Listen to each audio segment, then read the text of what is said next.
Hello, everybody. Welcome to day 798. And sorry if I'm a little low energy. You see, there's a little bit of mucus clogging up my throat. Let me just. All right, now we're back. Hello, everybody. Welcome to day 798. That's the intro this live stream deserves. We're uploading the promo right now, and it's done. Technicalities out of the way. Get this shit out of here. We're going to get straight into the stream. No bullshit, no fluff, no talking. I haven't talked at all so far this stream. Be proud of me. Thank you. Rodon enthusiast, the one, the only. Oh, there's three more guys like me, but they aren't doing it as consistently as me, huh? Look up eating paper. You'll find a couple of chronically online fucks. I live, motherfucker. Look at my past couple videos. 1 day ago, 2 days ago. I'm consistently active. And then Rodon enthusiast says, "Me is here." Me too, man. Me too. You guys are reminding me to be attentive and actually put my score for the day, like the old days. Let's see. Let me just adjust this. Feeling like this whole long-term fatigue, and I'm feeling kind of this weird. What is it? I forgot what it's called. I use this phrase often. How do I not know what this? Oh yeah, cognitive dissonance in association with a break. I've just been like quite literally the busiest I've ever been the last couple of weeks, and it's been 4 days into a break, and I'm just filling it up with stuff to keep myself busy. It seems like I'm just a workaholic, and not in a good way. Like lethally dangerous. How much of a workaholic I am. Not to, again, there's people in America that are probably more hardworking than me. After all, we do have infrastructure in America, but I'm just saying, I do think that I've been working very hard with relatively little recognition, but I don't need that. All I need is just a damn break. But it seems like I'm not willing to give that to myself, so it's fine. I can lose sleep. Happy Thanksgiving. Well, hey, happy Thanksgiving to you too, Moses. Do we have the whole crew here? Well, we have only two people. It's marked as only two viewers right now, meaning one of you dipped. It was probably Moses. Come on, Moses. Well, happy Thanksgiving, I guess. Is it happy Thanksgiving? I know it's like holiday season. Happy Halloween, right? That's alliterary. Merry Christmas. Come on, Merry. That's specifically associated with Christmas. So Danny basically confirmed that I'm still alive and then dipped. Maybe she died. But yeah, I think that just happy Thanksgiving. Thanksgiving doesn't have a very specific descriptor, right? Happy Halloween, right? Happy Halloween. Alliterary. That makes sense. Merry Christmas. Merry is quite literally associated with Christmas, the one with two R's. So I don't know. Happy Thanksgiving. Just the happy seems tacked on and obligatory. So I don't know about all that. You know what I associate happy with when it comes to the holidays? It's when people avoid saying Christmas or Chanukah and just say happy holidays. If you say that to me, I'm going to kill you, all right? Relate the holidays to your own experience and say Merry Christmas because you believe in the God you believe in, all right? Not because the off chance that someone might be celebrating the Buddhist Christmas or something like that. There's a tree within you. Get the fuck out of here. I want to hear about how you celebrated Hanukkah. Don't gussy it up with happy holidays. And by that same logic, when I hear myself talk, I'm not going to account for every holiday that ever exists. You know how many holidays are on one day? There are people who subscribe to their own religions and make up their own bullshit holidays for them. Except their holidays, if we're going to be, anti-conformist about it anyways, the same people who claim to be anti-conformist are claiming that we have to conform to the idea of happy holidays, all right? Get that gobbledygook the heck out of here, okay? Do I have to, listen, I'm not going to sum up every single random ass, because holidays are made up and bullshit anyways. So, I'm going to relate it to myself, and I like getting into specifics. Spank you very much. Merry Thanks Halloween of July. I mean, yeah, exactly. At that point, that's equally as valid. It's all just word salad it's just labels we use to describe random shit we do. And my recent occurrences in the family, given our family's absolute complete disrespect towards the actual tradition of holidays. Listen, I'm all for tradition, but and which is why I'm actually upset about this.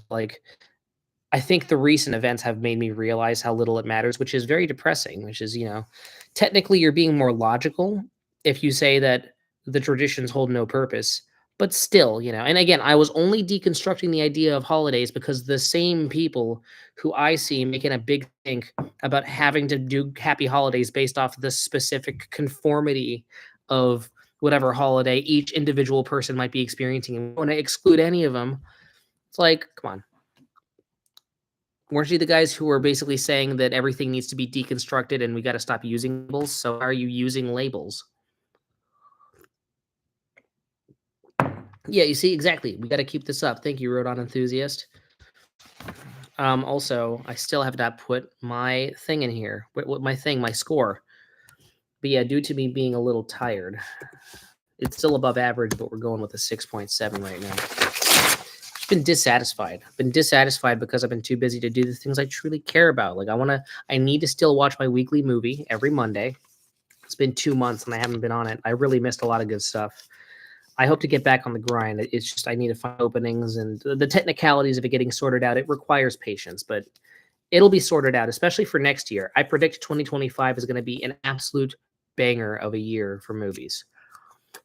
Paul Thomas Anderson, Robert Eggers is releasing at the end of this year, so it's kind of cast a shadow on this year.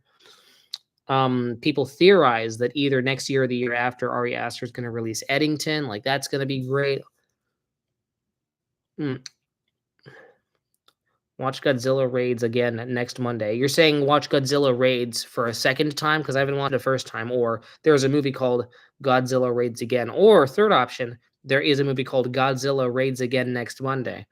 Doesn't seem like a movie that's very marketable. It's a mouthful of a name. Totally not. Okay, I'm going to add that to my watch list, and this live chat's preserved so I can always go back to it. I'll put it on my thing. All those were rhetorical questions. You don't need to answer any of them. Watch Godzilla. Oh, the original. People talk about that one. For reference, the metric on Letterboxd, 3.5 is average. Anything above a 3.5 is significantly above average and worth recommending. And anything a 4 or above is legendary status. So I'm just going to look up the original Godzilla. 1954, he says.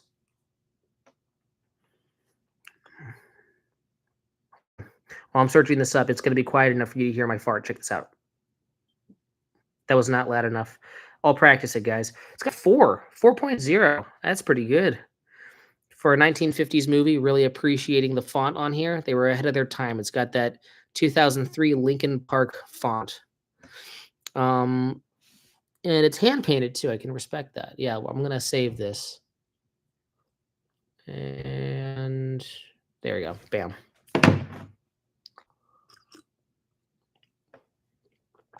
Oh, Jesus.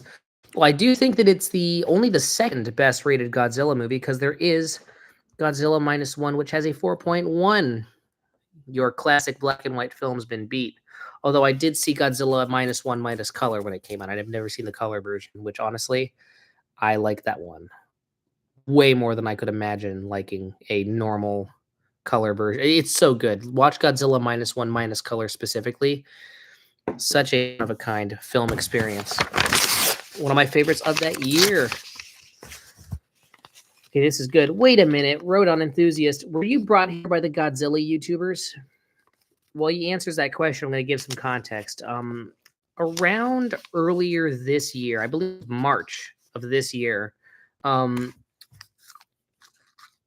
two Godzilla-related YouTubers, I assume they both knew each other and were sharing the same Godzilla Discord server, or I don't know, maybe it was just a complete coincidence, or it's just the same guy with just the same Godzilla incel with two different accounts. Yeah, FDA. These two Godzilla YouTubers, one with I think like maybe 20,000, and the other, who I believe now he's 100 to 500,000.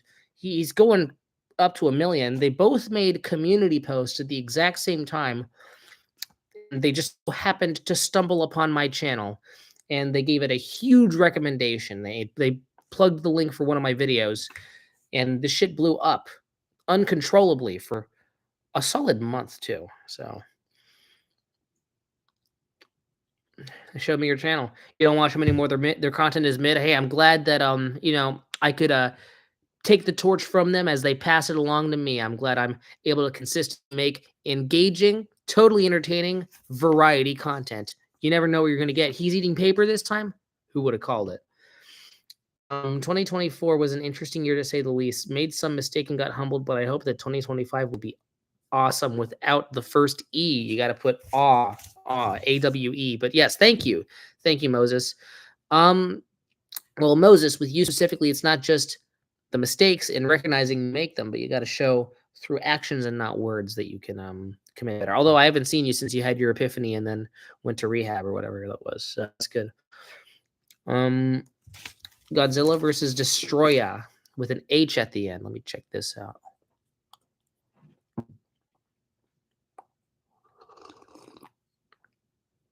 There's so many Godzilla movies. Godzilla versus Biollante. Godzilla versus Hedorah. Godzilla versus Mechagodzilla. There it is. It's got a 3.8. You're very close. It's the #1 review. They're very succinct. Nope. Okay.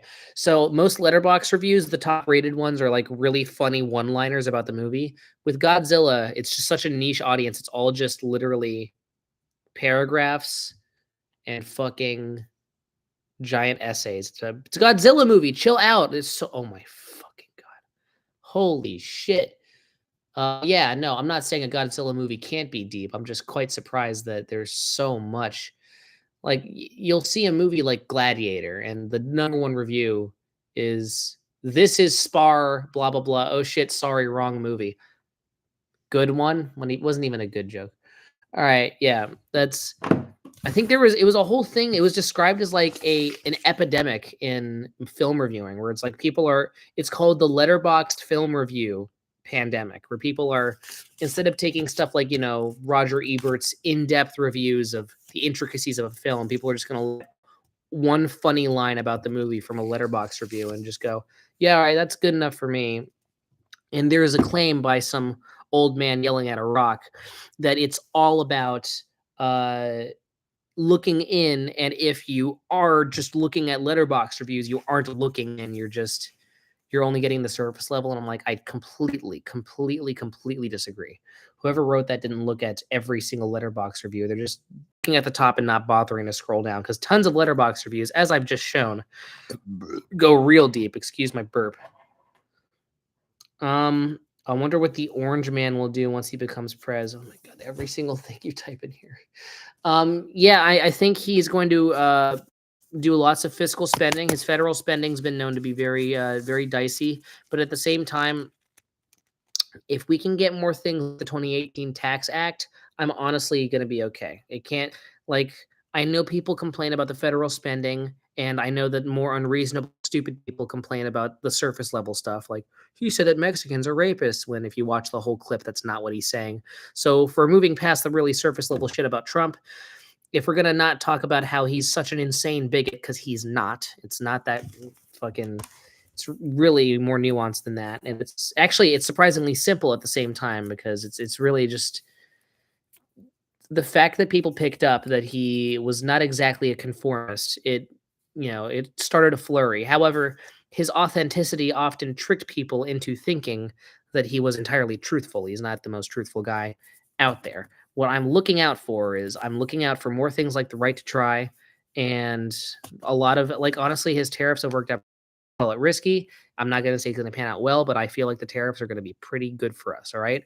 It's not what Biden did, where he just completely shut down trading with other countries and fucked over our resources. So we had to become means of our own production. And socialism does not work for America, much less other countries, but much less for us too. So, I'm just telling you, like, I think that all of the surface level shit about him being a bigot aside, he's a bit mixed bag of a president. I think he makes good decisions when it comes to economic acts, but when it comes to stuff that's not written in legal ledgers, his federal spending is a little dicey. Also, I do think he needs to chill out with his Twitter account, but whatever. No, I'm glad that we have some political enthusiasts down here. So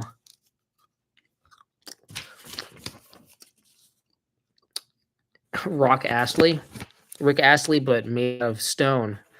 I feel like he would not get too many things done. I don't think he seems like a very physically or mentally able president, After all, he's made out of rock. Rocks never really did much for this country. Ooh, we should add to our watch list? Cat in the Hat 2003 with 2.6. What's interesting is if you look at the ratings for this, it's nice and evenly spread. You have some people, nobody thinks that this is a 9 out of 10, but everyone, these all are ironic. None of these can actually be real. Get the fuck out of here. Thank you. This really makes Godzilla look really good. That there's a lot of overlap between the Godzilla fan base and the Cat in the Hat and Mike Myers 2003 fan base. What's the top review for this one? Best experimental horror films: Eraserhead and Cat in the Hat. All right. This movie makes me feel like I'm awake during surgery. That's such a weird but accurate way to describe that movie. Fuck, that's good. Okay. I'm so tired. I'm just gonna finish the stream. Oh, God. If you have a considerable amount of paper left. Okay. I'm leaving now. These are late night streams, man. And also I'm only leaving when I'm done with the paper. Look at how much we have left. Watched that movie when I was 7 and rewatching it as an adult. Was it scary when you were a kid? Because honestly, the Grinch is kind of terrifying. Like he looks like he smells. He looks like he smells like a red 40. And he looks so artificial and looks so weird. I also like old scraggly fur that looks like it came from like a plush sofa in like children's museum. I always know that those things are dirty. Like I knew that there's probably like I'm just imagining. Again, I can't explain this, but I naturally associate like sticky bits of food and maple syrup. It was probably when I was a kid. We probably had a bunch of colorful furniture with that type of fur on it. And so whenever I see that particular texture of fur and makeup, like shit like this, like I associate that with like being at Chuck E. Cheese's and the animatronics had like this exact thing, but it was filthy. Like kids would spill just Chuck E. Cheese pizza sauce all over them, and I'm sure the janitors couldn't be fucked to get in there and clean it out. So it was just disgusting. I associate that color and that whole type of makeup job, all that stuff, that particular texture with just the grossest coagulation of food and shit of all time. So that's what I think about whenever I watch it. So thank you for listening to that. When I was way younger, I refused to watch it because it scared me, but never Cat in the Hat.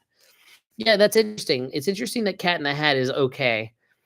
I mean, the Grinch is evil, and the Cat in the Hat, he's just a fun little crack addict who just walks into a house and ruins the kids' lives. Let's see.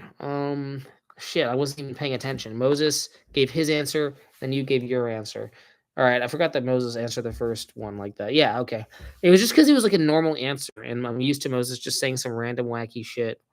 No, there's literally a scene in Cat in the Hat where the Cat in the Hat picks up a garden hoe and goes like, "What a hoe" or something like that.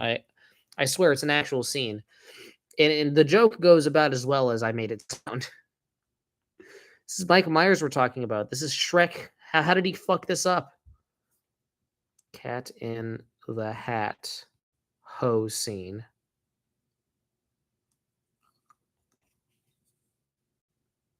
Oh my god.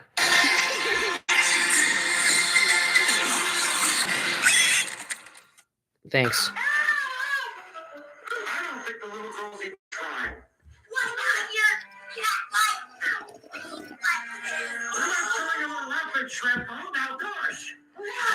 Notice how much space they're leaving for the laugh track.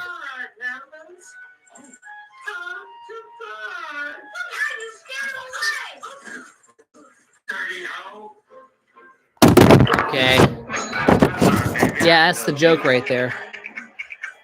Imagine the mildly stifled polite laughter that came out of the theater when the dirty hoe fucking joke came on. You're telling me you watched that and you didn't find that a little odd? Oh yeah, the hoe's dirty because there's dirt on it. Yeah, that's totally normal thing to say. I, as a kid, totally get that joke. Like even if you don't know the phrase, like it's really obvious there's something else behind it.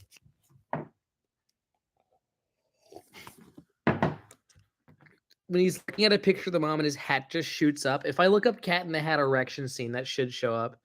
Okay, Moses, you're selling me on this. Cat in the Hat erection scene. Well, no, I've got Cat in the Hat reaction. Almost.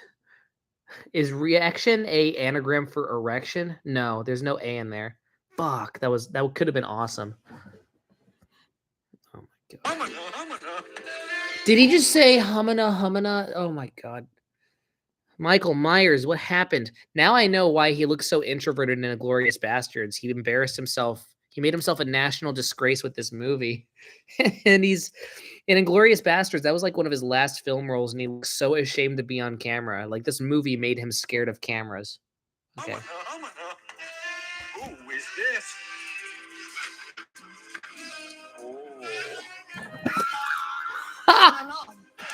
Awkward. Oh. No, I'm just glad that they put effort into the prop for a joke like that. Imagine the money they spent on getting that erection mechanism in the hat. Like probably at the very least $25, at the very most $200. Either way, it's too much money, man. What's the most overrated classic movie you've ever seen? Probably the Star Wars trilogy. The overrated but still good. I don't know, man. Like I want to talk about how there's not as much technical skill in the directing, but we're talking about a visionary here, all right? There's tons of movies that are good, and just good directing by itself doesn't make a good movie. Having a vision, having well-developed characters, having a lovable vibe in your movie, having a good soundtrack, like I'm telling you, I know people call it like the best series of films ever made, but I mean, it's gotten to the point where A24 has taken over all the pretentious films. There's a buildup, right? History is cumulative, knowledge is cumulative. We now know so many more movies, and people are really bringing their attention to the more artsy fartsy and technically well directed films rather than stuff like Star Wars. And people are taking the Star Wars crowd a lot less seriously, especially since the internet gave us so much more accessibility to any movie, and we weren't just relying on the theater kind of platforming the most popular ones. So I think that's actually an old-fashioned mindset. I don't think that Star Wars is overrated anymore because it's not being touted as like people are either underrating it or overrating it. And the people who are overrating it are just dismissed as crazy people. So, you know, Conan the Barbarian. Again, I've seen people just dismiss Conan the Barbarian as a B movie.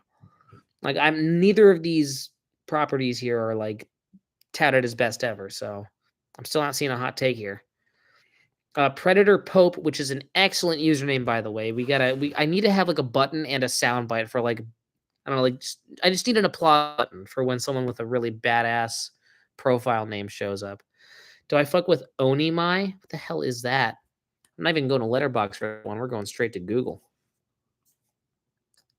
This better not fucking put a virus on my phone. If you're giving me some like horny shit, what is this? Why are you? Yeah, this is not. Yeah, okay. I don't know. You guys follow me for the wrong reasons, man. Listen, I'm sure I'll put it on my watch list, but this is like the opposite of the stuff I watch. Listen, let me show you my favorites. Let me show you my letterbox. All right, we talk about real movies on here. Movies like my Cane Toad documentary. Yeah, look up what's it called? We need to find the Cane. I need to add that to my favorites actually. Yeah, Cane Toads and Unnatural History. This is the shit that we watch and we talk about right here. All right. And dude gets magical gender swap. Oh, I thought you were describing my channel. But yeah, no, you're talking about whatever the hell I just looked up. Yeah, I feel like that's just kind of a way for horny people to pretend they're not horny. But it's art. It's a really interesting story, guys. I promise.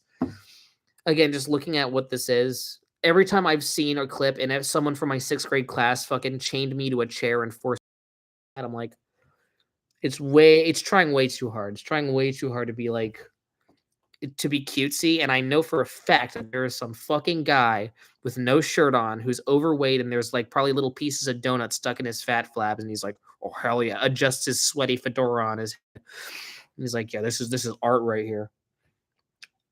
Warlord Dubs, I've been following you for almost 2 years, and I admire your dedication.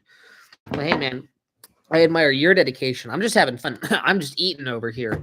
You're watching. You're being force fed content. I'm feeding myself on my own cognition. Is that the word? Fuck, I know there's a better word that I could say right now, but I respect the fact that you know, you've dedicated yourself to following me and being relatively silent too. Not that silence is good, but it's really easy for me personally to make a bunch of noise on the internet and in real life. So for you to just come out of the woodwork after 2 years of being all strong and silent and tell me, "Hey, listen, man, I appreciate it. I see you. Keep doing your thing." You're recognizing the grind set and the hustle. All right. Real recognizes real. Salute to that. Cheers to that. Opinion on Jaws. I think it's fine. It's like an 8 out of 10. And again, that's a good score, right? We're not deflating the value of an 8, 9 to a 10. I just think that editing is really good.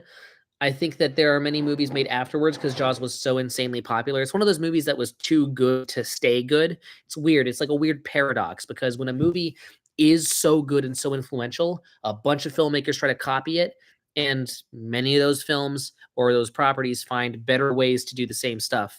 So you go back and watch the movie and you're like, okay, for its time, it was very clearly good. And it was probably so good. Like there's a certain level of good that a film gets or popular where it inspires a bunch of people to do it better because they're inspired by it and it's influential.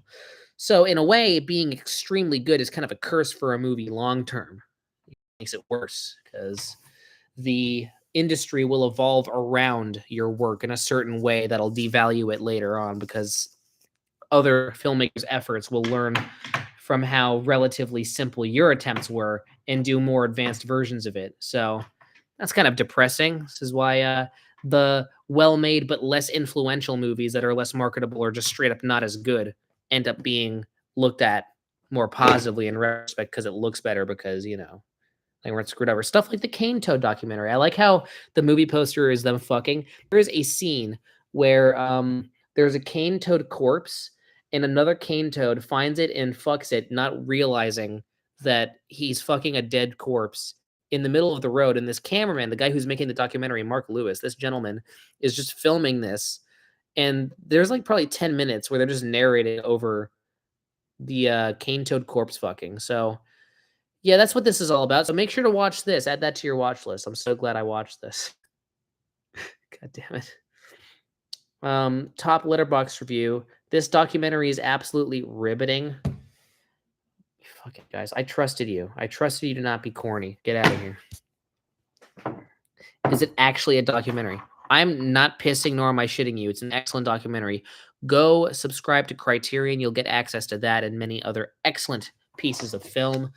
I'm trying to find the money myself so I can actually resubscribe. Unsubscribing to Criterion's were made ever. Ugh. All right.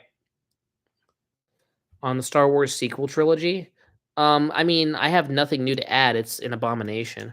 I love the fucking scene where the diversity hire Asian character only was in the movie because she won this stupid lottery because J.J. Abrams decided to put some stupid diversity Asian inclusion thing based off some sort of raffle involving giving more money to Disney. So he's basically scamming every Asian who is too stupid to see past the corporate bullshit.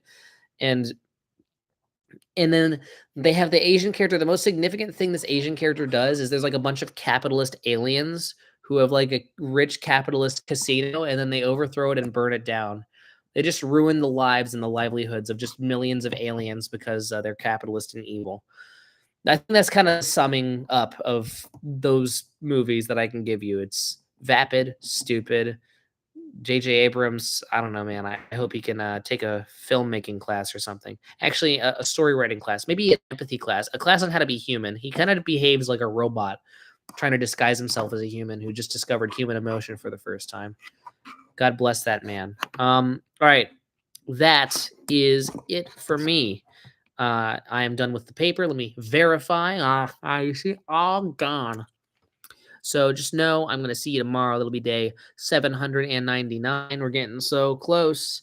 I know we aren't on this topic. What's my opinion on the original Alien? I think it was incredibly boring. I think that you don't understand the idea of fucking building of suspense, all right? The movie doesn't need to start straight out the gate with someone's stomach exploding into 10 pieces.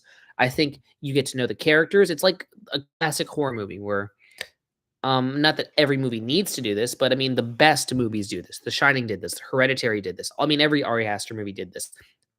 Robert Eggers does this. The most talented directors don't just shove shit in your face. They trust that the audience will have proper attention span, which means they got good taste. What Alien does, Ridley Scott, very interesting filmmaker. He's made 4 good movies, one for each decade. He made Alien, Blade Runner, Thelma and Louise, and Gladiator, and then the rest of his movies were all shit. But for Alien, yeah, that movie to me is a masterpiece because it's also, I mean, the best horror movies function as great dramas with additional scary shit that's happening that ends up coming to a head. The characters are great and everything makes sense. It invests you. I think if you see the title Alien and you're expecting to immediately see an alien in the first scene, I don't know, man, just adjust your mindset. Just expect to watch a good movie. Where's the alien, dude? Oh man, I'm so bored now because there's no alien.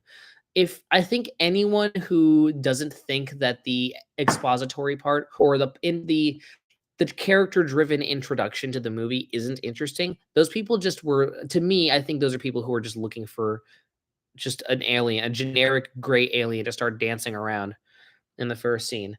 Because like it's really such interesting characters, such an interesting dynamic, such an interesting build up, great sets, great atmosphere, and then when shit goes down, it ends up being a cinematic masterpiece. It just takes a little long to get there, but I don't think it's long at all. I think it's just the perfect length because in order for shit going down and the alien devouring everybody, for that to actually mean anything, we need to know these characters. I don't want for them to be just 2-second extras who just got introduced, who I don't care about, who are cookie cutter characters who have no development.